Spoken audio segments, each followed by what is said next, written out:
জুলুমের বিরুদ্ধে বজ্র আওয়াজ উঠানো এটার দায়িত্ব সবার। শাইখুল হাদিস মাওলানা মুহাম্মদুল হক, মুফতি সাখাওয়াত হোসেন রাজি, আমার উস্তাদ হাফিজাহুল্লাহ, আর সৈয়দ মোহাম্মদ ফয়জুল করিম, ওনাদের তিনজনের শুধু দায়িত্ব না জুলুমের বিরুদ্ধে বলা, প্রত্যেকটা মুসলমান একা একাও জুলুমের বিরুদ্ধে বলতে হবে। আমরা শুধু তাদেরকে বিপদে ফেলাই দায়িত্ব দিয়ে, আর আমরা সবাই বলি ওনারা বললে বলুক, আমগো কি না। ওনাদের যেমন জুলুমের বিরুদ্ধে বলার দায়িত্ব, আমার আপনার প্রতিটা খতিব ইমাম, প্রতিটা আলেম ওলামা, প্রতিটা মুসলমানের দায়িত্ব পাশের জালেমের জুলুমের বিরুদ্ধে কথা বলা। আমরা বর্তমানে খুব বিপদের মধ্যে আছি, মুসলমানরা চারদিকে নির্যাতিত। এই জন্য আল্লাহর কাছে দোয়া করা, আল্লাহ আমার গুনাহের কারণে আমরা মায়ের খাচ্ছি, আল্লাহ আপনি আমাদেরকে হেফাজত করেন, এই দোয়া করা। 7 নাম্বার, আল্লাহর উপর ভরসা করে ধৈর্যের সাথে আল্লাহর সাহায্যের অপেক্ষা করা। রাসূলুল্লাহ সাল্লাল্লাহু আলাইহি সাল্লাম বলেন, ইআলাম আন্না নাসরা মা'আস সাবরি, জেনে রাখো ধৈর্যের সাথেই সাহায্য, জেনে রাখো ধৈর্যের সাথেই সাহায্য। সূরা আলে ইমরান 159 নম্বর আয়াতে আল্লাহ বলেন, ওয়া আলাল্লাহি ফাল্যাতাওয়াক্কালিল মুমিনুন। এখানে আল্লাহ এটাও বলেছেন ফাতাওয়াক্কাল আলাল্লাহ, আল্লাহর উপর ভরসা করেন। পরের আয়াতে বলছে ওয়া আলাল্লাহি ফাল্যাতাওয়াক্কালিল মুমিনুন, মুমিনদের উচিত আল্লাহর উপর ভরসা করা। 8 নাম্বারটা গুরুত্বপূর্ণ, ঈমানি ভ্রাতৃত্ব আরো বাড়ানো, ঈমানি ভ্রাতৃত্ব বাড়ানো। সূরা হুজুরাতের 10 নম্বর আয়াতে আল্লাহ বলেন, ইন্নামাল মুমিনুনা ইখওয়া, মুমিন পরস্পর ভাই ভাই, আমরা কাজে কর্মে নাই নাই। এটা হবে না। আর আমাদের দেশের কথা আমি বলছি, আপনি মুমিন ভাই একটু এগিয়ে যান, আপনার পিছনে 10 জন টাইনা ধরবে আপনার পিছনে, না না না না থামো তো, কোথায় আপনি আমার ভাই হলেন।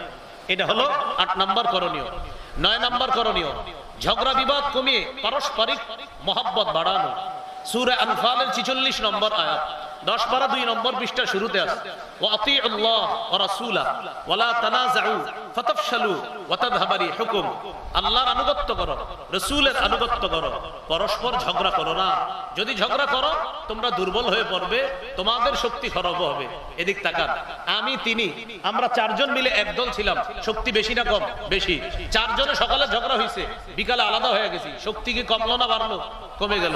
এই জন্য ইদানিং কালে ফেসবুকে কিছু ছবি দেয় সকালে, চোখের শীতলতা, ঐক্য হয়েই গেল, বিকালে আবার শুনি চোখের বিশালতা হয়ে গেছে। সকালবেলা চোখের শীতলতা, সেখানে বিকাল বেলা আবার চোখের বিষাক্ততার কারণ হয়ে যাচ্ছে। তো কেন এমন হচ্ছে কেন? এটা হলো 9 নাম্বার, পারস্পরিক ঝগড়া বিবাদ কমিয়ে আন্তরিকতা বাড়ানো, এটা বাড়াতে হবে। 10 নাম্বার, এখানে একটু কথা বলছি আন্তরিকতার বিষয়ে। মুসলমানদের শক্তির মূলে ছিল একতা, এই একতা নষ্ট করেছে আব্দুল্লাহ ইবনে সাবা। ইয়ামানে তার জন্ম, মদিনায় আসছে, সেখান থেকে গেছে বসরা, বসরা থেকে গেছে কুফা, কুফা থেকে গেছে দামেস্কে, দামেস্ক থেকে গেছে মিশরে। এই 6 এলাকা ব্যবহার করে মুসলমানদের একতা নষ্ট করার পিছনে যে ভূমিকা রেখেছে তার নাম আব্দুল্লাহ ইবনে সাবা। 35 হিজরির 17 অথবা 18 জিলহজ হযরত ওসমানকে শহীদ করার মাধ্যমে মুসলমানদের একতা নষ্ট করে দেয় যে ব্যক্তি, তার নাম আব্দুল্লাহ ইবনে সাবা। এই একতা ফিরিয়ে আনতে হবে, এটা 9 নাম্বার। 10 নাম্বার করণীয়, পৃথিবীর কোথাও আমার একজন মুসলমান ভাই আক্রান্ত হলে আমি আপনি আক্রান্ত হওয়া। কিন্তু বিশ্বাস করেন, আমাদের দেশের অনেক মুসলমানকে গিয়ে বলেন, ভাই গাজার শিশুরা না খেয়ে মরে, তো হ্যাঁ বললে আমার কি, হ্যাঁ হেরা বললে আমার কি বলতেছে, অথচ সে আমার দেহ, তিনি আমার দেহ, আমি তার দেহ। রাসূলুল্লাহ সাল্লাল্লাহু আলাইহি সাল্লাম বলেন, আল মুসলিমুনা কা জাসাদিন ওয়াহিদ, সারা পৃথিবীর সব মুসলমান এক দেহ। আফ্রিকা, বেলুচিস্তান, কাজাখস্তান, কাশগর, কাশ্মীর, ফিলিস্তিন, শিশান, আফগানিস্তান, গাজা, কোথাও একজন মুসলমান আক্রান্ত হলে আমি আপনি যদি আক্রান্ত হই, তাহলে আমি আপনি মুসলমান। আর যদি আমার আপনার ব্যথা না হয়, বুঝতে হবে আমার ঈমানের মধ্যে দুর্বলতা আছে।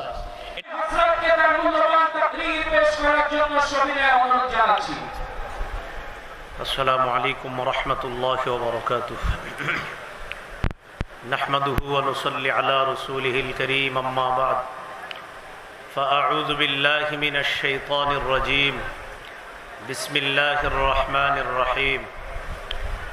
ওয়া লা তাহিনু ওয়া লা তাহজানু ওয়া আনতুমুল আ'লাউনা ইন কুনতুম মুমিনিন। اللهم صل على محمد وعلى آل محمد كما صليت على إبراهيم وعلى آل إبراهيم إنك حميد مجيد. اللهم بارك على محمد وعلى آل محمد كما باركت على إبراهيم وعلى آل إبراهيم إنك حميد مجيد. اللهم إني أعوذ بك من شر لساني ومن شر سمعي ومن شر بصري ومن شر مني। বাংলাদেশ জাতীয় সিরাত কমিটি কর্তৃক আয়োজিত দিনব্যাপী সিরাতুন নবী সাল্লাল্লাহু আলাইহি ওয়াসাল্লাম মহাসম্মেলন 2025 সম্মানিত সভাপতি মুফতি মোহাম্মদ ইমাদউদ্দিন হাফিজাহুল্লাহ, সভাপতি বাংলাদেশ জাতীয় সিরাত কমিটি সহ আজকের মাহফিলের প্রধান মেহমান, আজকের মাহফিলের আলোচক বৃন্দ এবং উপস্থিত হযরত উলামায়ে কেরাম, সর্বস্তরের মুসলমান ভাইয়েরা, আল্লাহ তাআলার দরবারে শুকরিয়া আদায় করছি। আল্লাহ আমাদেরকে সিরাতুন নবী সাল্লাল্লাহু আলাইহি ওয়াসাল্লাম এই মহাসম্মেলনে উপস্থিত হওয়ার তৌফিক দান করেছেন, বলি আলহামদুলিল্লাহ। আমি আপনাদের সামনে একটি আয়াতে কারিমা তেলাওয়াত করেছি সূরা আলী ইমরান থেকে। আয়াতের অনুবাদ হলো, তোমরা দুর্বল হও না, তোমরা চিন্তিত হও না, যদি তোমরা খাঁটি মুমিন হও তোমরাই বিজয়ী হবা। বর্তমান পৃথিবীতে মুসলমান যারা আছি আমরা, সারা পৃথিবীর মুসলমানদের একটি কথা, সেটা হলো মুসলমানদের বর্তমানে সব দেশের মধ্যে বিভিন্নভাবে তাদের বিপর্যয় কেন?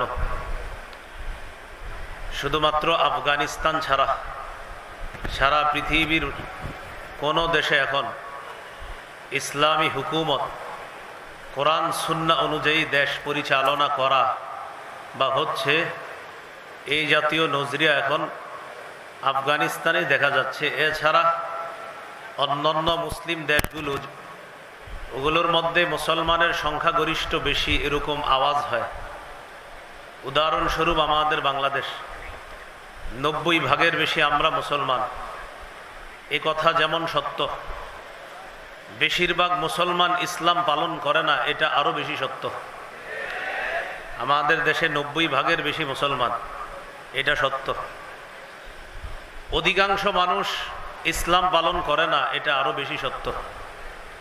এর প্রমাণ, এই সিরাত মাহফিল থেকে যাওয়ার সময় 10 জন মানুষকে পরীক্ষা করবেন। চুরি করলে চোর চুন্নির হাত কেটে দেওয়ার বিধান কোরআন দিয়েছে। এই বিধান কি আপনি চান ওই 10 জনের 9 জন বলবে হাত কেটে দেওয়া এটা কোনো কথা? এটা তো অমানবিক আচরণ, এটা আপনাকে বলবে। সে মুসলমান তো ইসলাম পালন করে না। নামাজি ব্যক্তি এমন 10 জনকে জিজ্ঞাসা করবেন। সূরা নূরের 2 নম্বর আয়াতে আল্লাহ বলেন, আয-যানিয়াতু আয-যানি ফাজলিদু কুল্লা ওয়াহিদিম মিনহুমা মিআতা জালদা। ব্যভিচারিণী নারী, ব্যভিচারী পুরুষ, তারা যদি অবিবাহিত হয় তাদেরকে 100 বেত্রাঘাত করা হবে। তারা যদি বিবাহিত হয় তাদেরকে পাথর মেরে হত্যা করা হবে। এটা কোরআনের বিধান। এই বিধান বাস্তবায়ন সম্পর্কে 10 জন সাধারণ মুসলমানকে জিজ্ঞাসা করেন, 9 জন বলবে একটা মানুষকে হত্যা করা হবে, মেরে ফেলা হবে, এই কথা আপনাকে বলবে। অথচ একজন ধর্ষকের বিচার যদি ইসলাম অনুযায়ী হয়, হাজারো ধর্ষক ভয়ে এই ধর্ষণ নামক অপরাধ ছেড়ে দিবে। একজন চোরের হাত যদি কাটা হয়, একজন চূর্ণির হাত যদি ইসলামী শরিয়া মোতাবেক কাটা হয়, তাহলে 10 জন চোর ভালো হয়ে যাবে, মানুষের ঘর বাড়ি নিরাপদ হয়ে যাবে। তো এই জন্য আমাদের দেশে বেশিরভাগ মুসলমান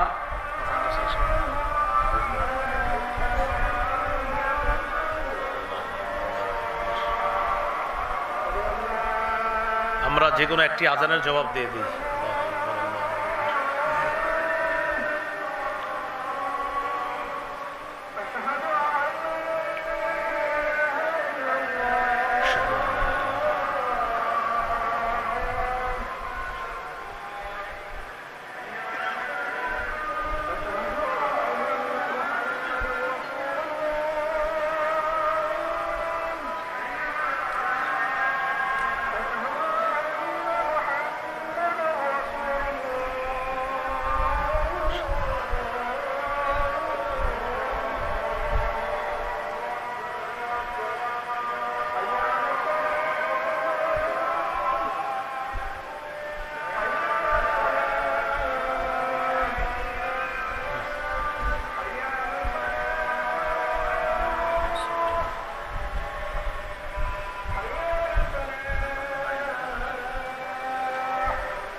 বলতেছিলাম আল্লাহ তাআলা বলেছেন যদি খাঁটি মুমিন হও তো তোমরাই বিজয়ী হবা। আমাদের দেশে এত মুসলমান, কিন্তু আমাদের কষ্টের জায়গা, এখানে অনেক বড় বড় ওলামায়ে কেরাম, আমি সহ একজন সাধারণ মানুষ হিসাবে আমারও কষ্টের জায়গা এটা। আমরা 90 ভাগের বেশি মুসলমান। কষ্টের জায়গা হলো এদেশের আইন ইসলামী আইন না, এদেশের সংসদ, বিচার ব্যবস্থা, সব ব্যবস্থাপনা থাকবে ইসলাম অনুযায়ী, এটা একটা স্বাভাবিক বিষয়, কারণ 90 ভাগের বেশি মুসলমান। কিন্তু আমাদের দেশে সবচাইতে নির্যাতিত নিপীড়িত যে বিষয়টা, সেটা হলো মুসলমান এদেশে সংখ্যাগরিষ্ঠ, এটা ঠিক, কিন্তু ইসলাম শব্দ নিয়ে কিছু করতে যাবেন, আপনি দেখবেন এটার ব্যাপারে এত কথাবার্তা হবে। একজন মুসলমানকে হত্যা করা হোক, 2-4 দিন আলোচনা হয়ে এরপর বন্ধ হয়ে যাবে। কিন্তু মুসলমান ছাড়া অন্য কোনো ধর্মের মানুষকে কিছু করা হোক, আমেরিকা সহ সারা পৃথিবীতে নাড়া পড়ে যায়। অথচ আমাদের দেশে আমরা সংখ্যাগরিষ্ঠ, কিন্তু সংখ্যালঘুদের দাম বেশি। আপনি দেখেন, এটা একটা কষ্টের জায়গা। এত মুসলমান আমরা, আমাদেরকে নিয়ে কিছু হলে 2-4 দিন পরে সবাই ভুলে যায় এটা। অন্য ধর্মের কোনো কিছু হলে সারা পৃথিবী ভেবে আলোচনা হয়, এটা হওয়া দরকার, ওটা হওয়া দরকার।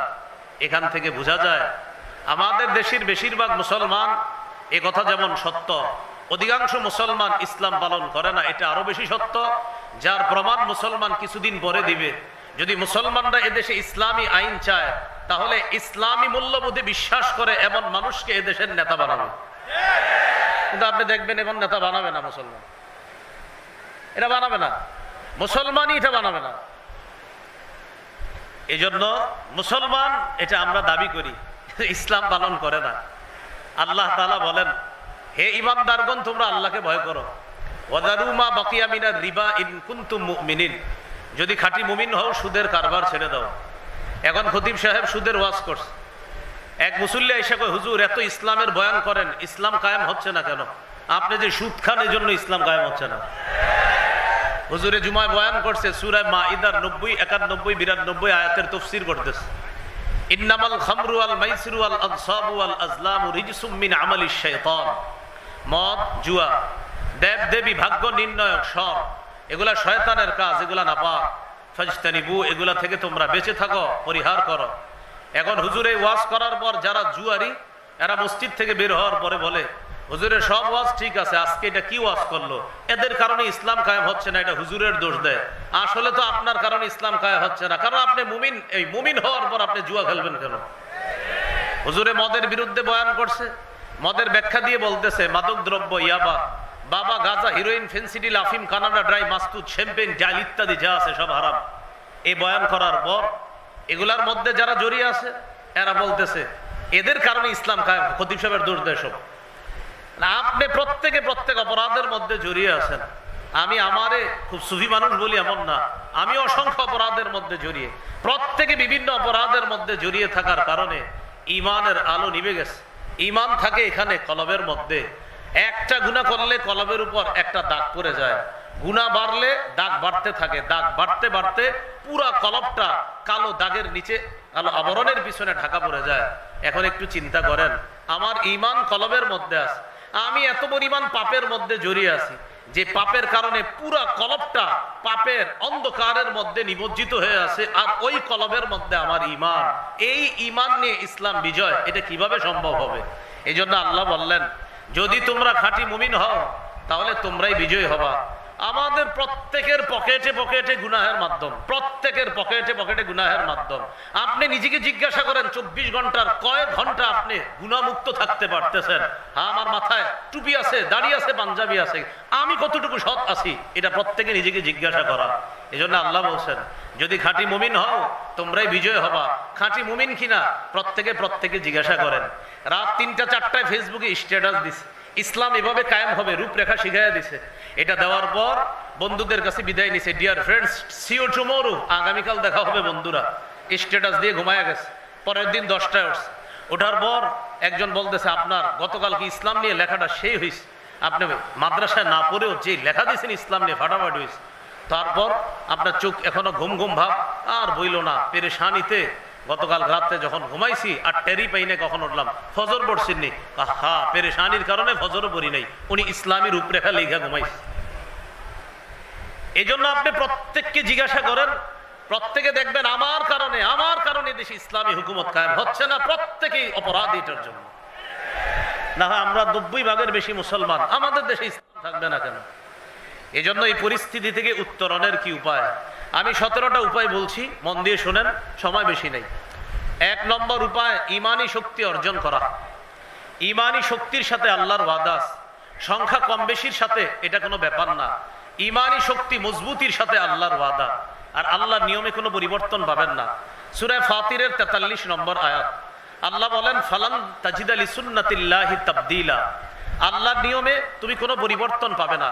ওয়ালান তাজিদা লিসুন্নাতিল্লাহি তাহওয়িলা, আল্লাহর নিয়মের মধ্যে তুমি কিছুতেই কোনো ভিন্নতা খুঁজে পাবে না।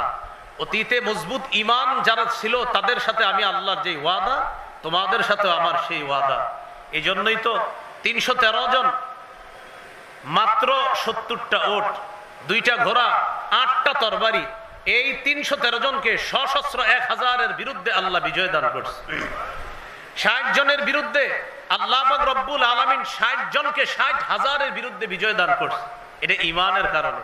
2 পারা 20 নম্বর 20টা আছে, কাম মিন ফিআতিন কালিলাতিন গালাবাত ফিআতান কাসীরাতাম বিইজনিল্লাহ।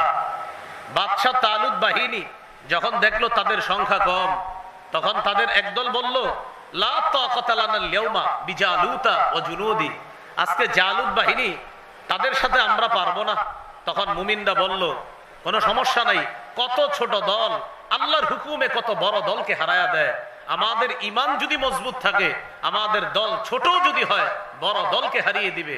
বাস্তবিক অর্থে আল্লাহ তাআলা ওই ছোট্ট তালুত বাহিনীকে জালেম বিশাল জালুত বাহিনীর বিরুদ্ধে আল্লাহ বিজয় দান করছে। এখান থেকে বোঝা যায় ঈমানি শক্তি, এটার সাথে আল্লাহর ওয়াদা। এখন ঈমানি শক্তি কিভাবে অর্জন করব? আগে জানছি ঈমান থাকে কলবের মধ্যে, এই কলবের মধ্যে থাকে ঈমান। এখন কলবকে সাফ করতে হবে, গুনাহমুক্ত রাখতে হবে, তাহলে ঈমানি শক্তি বাড়বে। শাইখুল ইসলাম ইবনে তাইমিয়া রাহমাতুল্লাহ আলাইহি বলেন, কলব মৌলিকভাবে 3 প্রকার। 1 নম্বর আল কলবুস সালিম, সুস্থ অন্তর। 2 নম্বর আল কলবুল মরিদ, অসুস্থ অন্তর। 3 নম্বর আল কলবুল মাইয়িত, মৃত অন্তর। মৃত অন্তর কাফেরের অন্তর, অসুস্থ অন্তর মুনাফিকের অন্তর, সুস্থ অন্তর মুমিনের অন্তর। আর এই অন্তরের সাথে আল্লাহর ওয়াদা, ইয়াউমা লা ইয়ানফাউ মালু ওয়ালা বানুন ইল্লা মান আতাল্লাহা বিকলবিন সালিম, সেদিন সম্পদ সন্তান কোনো কাজে আসবে না। যে ব্যক্তি সুস্থ কলব নিয়ে আল্লাহর কাছে যাবে, সেই কাজে আসবে ওই সুস্থ কলবওয়ালা মুমিনকে আল্লাহ জান্নাত দান করবে। এই জন্য কলবে সালিম অর্জন করা। তো কলবে সালিমের মধ্যে আপনার ঈমান নিরাপদ, ঈমান সেখানে পাওয়ার ওয়ালা হবে। যে কলবটা সালিম হবে, গুনাহমুক্ত হবে, ওই কলমের মধ্যে ঈমানের আলো থাকবে বেশি। 1 নাম্বার উপায় ঈমানি শক্তি অর্জন করা। 2 নাম্বার উপায় ইসলামে পরিপূর্ণ রূপে প্রবেশ করা। সূরা বাকারা 208 নম্বর আয়াতে আল্লাহ বলেন, ইয়া আইয়ুহাল্লাযীনা আমানু দুখুলু ফিস সিলমি কাফা। প্রিয় মুসলমান ভাইয়ারা, প্রিয় মাদ্রাসার ছাত্র ভাইয়ারা, এই আয়াতের অনুবাদটার মধ্যেই শুধু সীমাবদ্ধ না থেকে আয়াতটি নিয়ে ভাবা দরকার। আল্লাহ বললেন, হে ঈমানদারগণ, তোমরা ইসলামে পরিপূর্ণ রূপে প্রবেশ করো। এটা অনুবাদ। আল্লাহ ডাকলেন কাদেরকে? দেখেন, হে ঈমানদারগণ, ইসলামে পরিপূর্ণ রূপে প্রবেশ করো। আমি বললাম লা ইলাহা ইল্লাল্লাহ, তা আমি ঈমানদার। আল্লাহ আমাকে ডেকে বলতেছে ইসলামে পরিপূর্ণ প্রবেশ করো। নামাজ, রোজা, হজ, যাকাত এগুলা পালন করা, পাশাপাশি ইসলামের যত বিধান আছে এই বিধান আত্মসমর্পণ করা। এই বিধানের সামনে ইসলাম, আল্লাহ পাক রব্বুল আলামিনের যত বিধান, এই বিধানের সামনে আত্মসমর্পণ করে সব বিধানগুলা মেনে নেওয়া, এটার নাম হলো ইসলাম। আল্লাহ মুমিনদেরকে বলছে তোমরা ইসলামে পরিপূর্ণ প্রবেশ করো। চা দোকানের সামনে একজনের দাওয়াত দিতে যান নামাজের, আপনার উল্টা বুঝ দিয়ে দিবে, আমি নামাজ না পড়লো ঈমান খাঁটি আছে, আপনারা বলবে। আল্লাহ তো এই জন্য বলছে ঈমানদার, ইসলামে পরিপূর্ণ রূপে তুমি প্রবেশ করো। এটা 2 নাম্বার করণীয়। 3 নাম্বার করণীয়, দ্বীনের সঠিক জ্ঞান অর্জন করে সেই অনুযায়ী আমল করা। তিরমিজির হাদিসে রাসূলুল্লাহ সাল্লাল্লাহু আলাইহি সাল্লাম বলেন, লা তাজুলু কদামা ইবনি আদম হাত্তা ইউসআলা আন খামস। 5 প্রশ্ন করার আগে কিয়ামতের ময়দানে আদম সন্তানের 2 পা নড়বে না। 1 নাম্বার জীবন সম্পর্কে জিজ্ঞাসা করা হবে, 2 নাম্বার যৌবন, 3 নাম্বার সম্পদ সম্পর্কে জিজ্ঞাসা করা হবে, কোন খাত থেকে সম্পদ কামাই করেছে, হালাল সম্পদ কিনা। 4 নাম্বার, হালাল খাতে ব্যয় করেছে কিনা। 5 নাম্বার, বিমা যা আমিলা ফিমা আলিমা, যা জেনেছে জানা অনুযায়ী আমল করেছে কিনা। সঠিক জ্ঞান অর্জন করে সে অনুযায়ী আমল করা, এটা 3 নাম্বার। আল্লাহকে সেজদা করা, এটা বিশুদ্ধ জ্ঞান। আল্লাহকে আপনি সারা বছর সেজদা করে আরেক জায়গায় গিয়ে আপনি অন্য কাউকে সেজদা দেওয়া, এটা দিন সম্পর্কে অজ্ঞতা। রাসূলুল্লাহ সাল্লাল্লাহু আলাইহি সাল্লামের সিরাত জেনে সেই অনুযায়ী নবীকে ভালোবাসা, এটা দিন সম্পর্কে সঠিক জ্ঞান। আর নবীর সাহাবায়ে কেরামের তরিকার বিপরীতে গিয়ে আল্লাহ রাসূলকে ভালোবাসার চেষ্টা করা, এটা দিন সম্পর্কে অজ্ঞতা, এটার নাম বেদাত, এটার ঠিকানা হবে জাহান্নাম। পদ্ধতি ঠিক থাকতে হবে। রাসূল সাল্লাল্লাহু আলাইহি সাল্লামকে ভালোবাসতে হবে তার শিখানো পদ্ধতি অনুযায়ী, আমাদের কোনো আবিষ্কৃত পদ্ধতি অনুযায়ী না। আল্লাহর নবী যা বলেছেন সেটা মেনে নেওয়ার নাম দিন সম্পর্কে সঠিক জ্ঞান। নবী যা করতে বলেন নাই সেটা করার নাম দিন সম্পর্কে অজ্ঞতা। আল্লাহ আমাদেরকে দিন সম্পর্কে সঠিক জ্ঞান অর্জন করে সে অনুযায়ী আমল করার তৌফিক দান করেন। 4 নাম্বার করণীয়, দ্বীনের সঠিক জ্ঞান অর্জন করে এটা অন্যের কাছে প্রচার করা। সূরা মাইদার আয়াত, বাল্লিগ মা উনজিলা ইলাইকা মির রাব্বিক, রাসূল আপনার কাছে যা নাজিল করা হয়েছে তা আপনি তাবলীগ করেন, প্রচার করেন। আর এই প্রচারের দায়িত্ব আমাদেরকে নবী দিয়েছেন। বুখারীর 105 নম্বর হাদিস, লম্বা হাদিসের শেষে নবী বলেন, লিউবাল্লিগিশ শাহিদুল গায়বা, তোমাদের মধ্যে যারা উপস্থিত, অনুপস্থিত যারা আছে, প্রান্তে প্রান্তে আমার উম্মত যারা আছে, তাদের কাছে এই দ্বীন প্রচারের দায়িত্ব তোমাদেরকে দিয়ে গেলাম।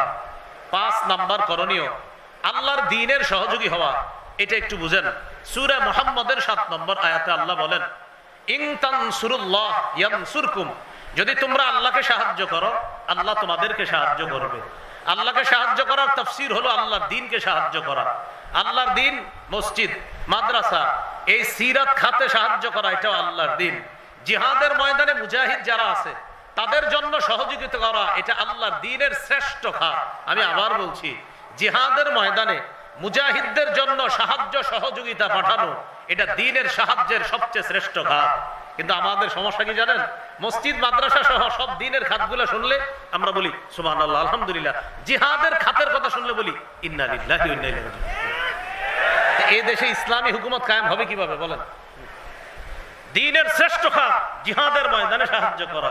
জিহাদের নিয়ত যদি কারো না থাকে তো মুনাফিকি মৃত্যু হবে, নিঃসন্দেহে মুনাফিকি মৃত্যু। আল্লাহ আমাদেরকে কথা বোঝার তৌফিক দান করেন।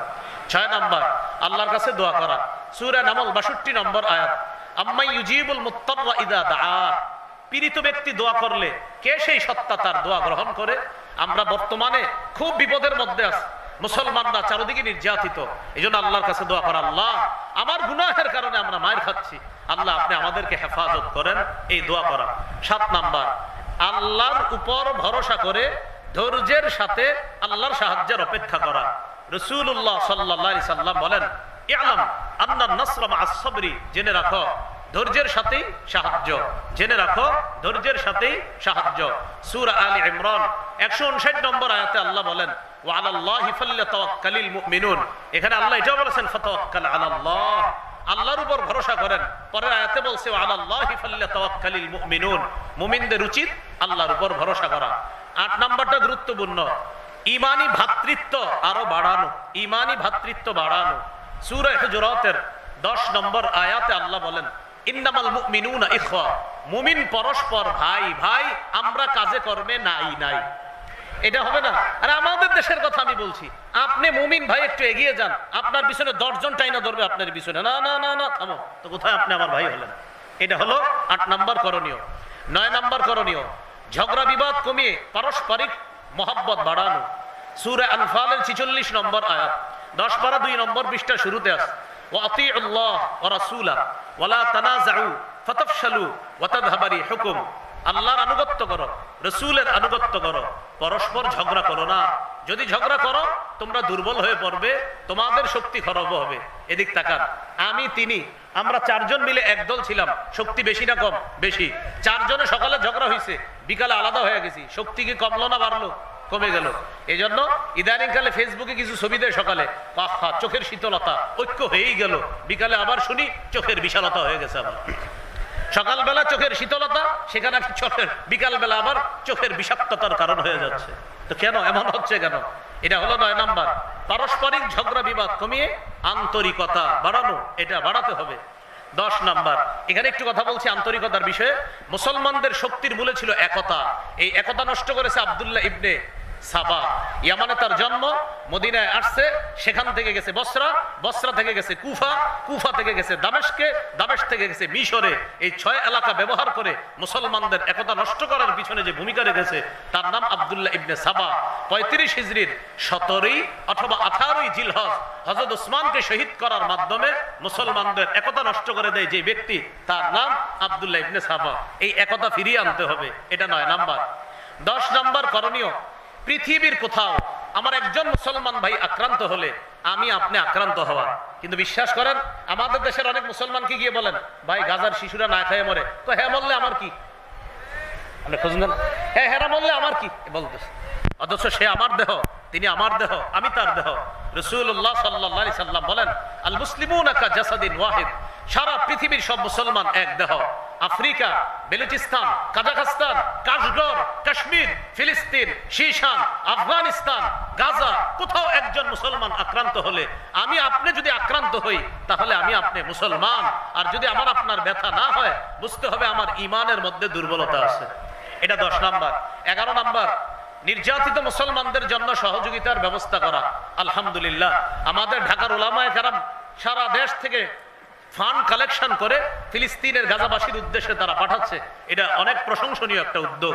12 নাম্বার, মুসলমানদের আমাদের সবাই মিলেমিশে জুলুমের বিরুদ্ধে বজ্র আওয়াজ উঠানো। আমি আবার বলছি, জুলুমের বিরুদ্ধে বজ্র আওয়াজ উঠানো এটার দায়িত্ব সবার।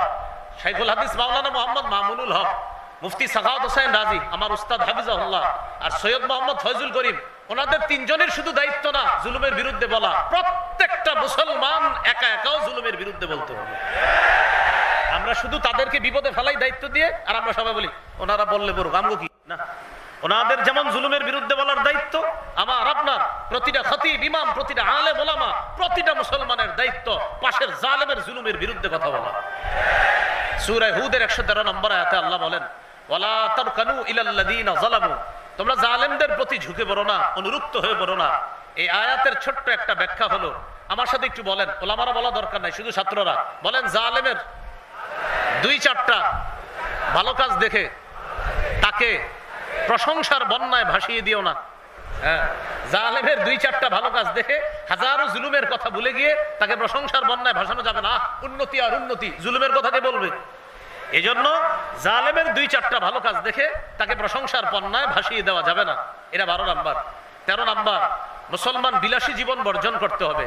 মুমিনকে দেখলেই মনে হতে হবে সে আল্লাহর বিধান বাস্তবায়ন করার জন্য পেরেশান, আল্লাহর দিন কায়েমের জন্য সে 24টা ঘন্টা আল্লাহর কোনো না কোনো কাজে সে পেরেশান, দেখলেই মনে হতে হবে। বিলাসী জীবন ছাড়তে হবে। তিরমিজির হাদিস 2320 নম্বর হাদিস, লাউ কানাতিদ দুনিয়া তা'দিলু ইনদাল্লাহি জানাহা বাউদা মা সাকা মিনহা কাফিরান ওয়া ফি রিওয়ায়া মা সাকা কাফিরান মিনহা শারবাতা মা। এই পৃথিবীর মূল্য আল্লাহর কাছে যদি একটা মাছির ডানা পরিমাণ হতো, কোন কাফেরকে আল্লাহ এক ঢুক পানি পান করতে দিতেন না। 14 নাম্বার, এটা একটু আমার সাথে বলেন, বলেন অধিকার আদায়ের লড়াই অব্যাহত রাখা। বলেন মুসলমানদের অধিকার আদায়ের লড়াইয়ের নাম জিহাদ। আবার বলেন অধিকার আদায়ের লড়াইয়ের নাম কি? জিহাদ। এটা 14 নাম্বার। 13 বিলাসী জীবন বর্জন করা। 14 অধিকার আদায়ের লড়াই অব্যাহত রাখা। প্রত্যেকে নিয়ত করবেন, এদেশের বিজ্ঞ মুফতি সাহেবরা কখনো জিহাদের ফতোয়া যদি দেয় তো ইনশাআল্লাহ আমি রাজি আছি জিহাদের জন্য। এই নিয়ত থাকতে হবে প্রত্যেকের। হ্যাঁ, শর্ত আছে, এদেশের বিজ্ঞ মুফতি সাহেবরা ফতোয়া দিতে হবে। আপনি একা একা কালকে গিয়ে আবার কিন্তু করলে হবে না, বিজ্ঞ মুফতি সাহেবদের ফতোয়া লাগবে। 14 নাম্বার। 15 নাম্বার, একজন আদর্শ যোগ্য শাসক নির্বাচন করা। 4 কাজের যোগ্যতা রাখে আর মৌলিক 10 গুণে গুণান্বিত একজন শাসকের জন্য প্রতিদিন 4 রাকাত নামাজ পড়বেন। আমি এটা আপনাদের কাছে আবদার। 2 রাকাত পরে দোয়া করবেন, আল্লাহ কিয়ামতের আগে এদেশের জন্য আর নারী শাসক না হয়। দ্বিতীয় 2 রাকাত পরে দোয়া করবেন, আল্লাহ 4 কাজের যোগ্যতা রাখে আর 10 গুণে গুণান্বিত একজন আদর্শ শাসক আমাদের দেশে আপনি ব্যবস্থা করে দেন। এই 2টা দোয়া করা, এটা হলো 15 নাম্বার। 16 নাম্বার, শুরা ব্যবস্থার গুরুত্ব মসজিদ ভিত্তিক বাড়াতে হবে। শুরা ভিত্তিক আপনার সমাজ ব্যবস্থার কি উপকারিতা, এটা মসজিদ ভিত্তিক আলোচনা করতে হবে। আমাদের নবীর মদিনার রাষ্ট্র গঠন যে করেছেন, এই রাষ্ট্র গঠনের অন্যতম একটা হলো শুরা ব্যবস্থা। এই শুরা ব্যবস্থার গুরুত্ব, প্রয়োজনীয়তা, ফজিলত জাতির সামনে ওলামায়ে হযরত প্রত্যেকে আলাদা আলাদা মসজিদ থেকে বোঝাতে হবে। 17 নাম্বার সর্বশেষ কথা, শত্রুকে শত্রু ভাবতে হবে, বন্ধু ভাবার কোনো সুযোগ নাই। আমরা বারবার ভুল করি, আমরা একবার পাশের কাউরে বন্ধু ভাবি, আর একবার পশ্চিমার কাউকে বন্ধু ভাবি। এই ভুলের কারণে আমাদের খেসারত দিতে হবে। মানুষের গোলামি ছেড়ে আল্লাহর গোলামির কাতারে একত্রিত হয়ে খেলাফত ব্যবস্থা কায়েমের জন্য প্রতিটা মুসলমান চেষ্টা করতে হবে। কিসের জন্য বলেন তো? খেলাফত ব্যবস্থা কায়েমের জন্য চেষ্টা। কথা আরেকটা এসে গেল, সূরা নূরের 55 নম্বর আয়াত। 2 শর্ত পাওয়া গেলে 3 পুরস্কার। 1 নাম্বার খাঁটি ঈমান, 2 নাম্বার নেক কাজ। 3 পুরস্কারের 1 নাম্বার আল্লাহ খলিফা বানাবে, প্রতিনিধিত্ব দান করবেন। খেলাফতের পারিভাষিক অর্থ হলো আল্লাহর গোলামিতে সমস্ত মানুষকে একত্রিত করে মানুষকে মানুষের অধিকার প্রতিষ্ঠাকারী ব্যবস্থার নাম হলো আল্লাহ কর্তৃক শাসন ব্যবস্থা। মানুষ কর্তৃক শাসন ব্যবস্থায় মানুষ মানুষের গোলামি করে, আর আল্লাহর শাসন ব্যবস্থায় মানুষ শুধু আল্লাহর গোলামি করে, আর সব মানুষ শান্তির মধ্যে বসবাস করতে থাকে।